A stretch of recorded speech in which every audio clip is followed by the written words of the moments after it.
It was just after sunrise when the sound of a scream ripped through the quiet air of Hollow Creek. The town was known for its sleepy streets, friendly neighbors, and the fact that nothing bad ever happened here. But that morning, the world felt different. Mary Thompson, a baker who opened her shop every day at 6, had been taking a shortcut through Miller's Field when she froze. There, under the big oak tree, lay the body of a young woman, her face pale, her eyes staring at nothing. A fresh scar ran down her cheek, and the grass beneath her was wet with blood. Mary's scream echoed all the way to Main Street, where a few early risers turned their heads, confused. Within minutes, the sheriff's car pulled up, dust rising behind it.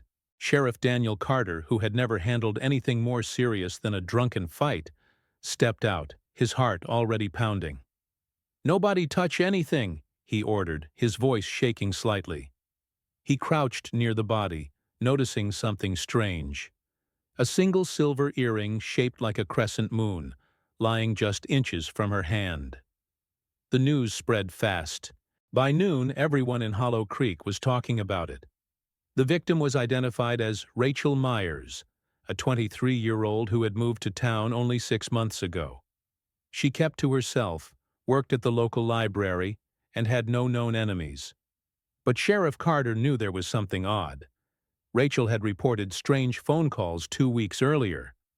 The caller never spoke, only breathed heavily. She had brushed it off, thinking it was a wrong number. Now, that didn't seem so harmless. Carter set up an investigation room inside the sheriff's office. The whiteboard quickly filled with names, people who had seen Rachel last, her co-workers, her landlord, the man who delivered books to the library. Among them was Greg Dawson, a handyman who lived 2 streets away. He had been fixing a shelf at the library the day before Rachel died. When Carter questioned him, Greg avoided eye contact, scratching his arm nervously. "I didn't even see her yesterday," he said. But Carter noticed something. Greg was wearing only one earring, a silver crescent moon, the exact match to the one found by Rachel's body. Still, Carter couldn't arrest him yet. There was no proof. The next day, Carter visited Rachel's small rented house. Inside, everything was neat, except for one thing, a diary hidden under the bed. In the last entry, written just a day before her death, Rachel had scribbled, "I think he's watching me again. Saw him near the field." No name, no details, but Carter's gut told him it was Greg. To catch him, Carter came up with a plan.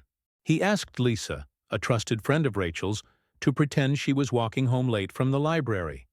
He and his deputy would follow at a distance. It worked. Just as Lisa reached Miller's Field, a shadow moved from behind the trees. Greg. He grabbed her arm, whispering something they couldn't hear. That was enough.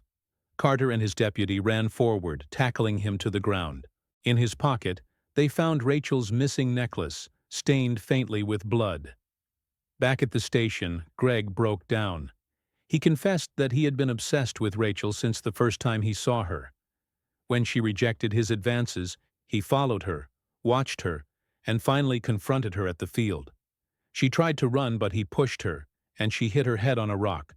In a panic, he tried to make it look like an attack from a stranger, but he left behind the earring. Hollow Creek would never be the same again. The case was solved, the killer caught, but the quiet innocence of the town was gone forever.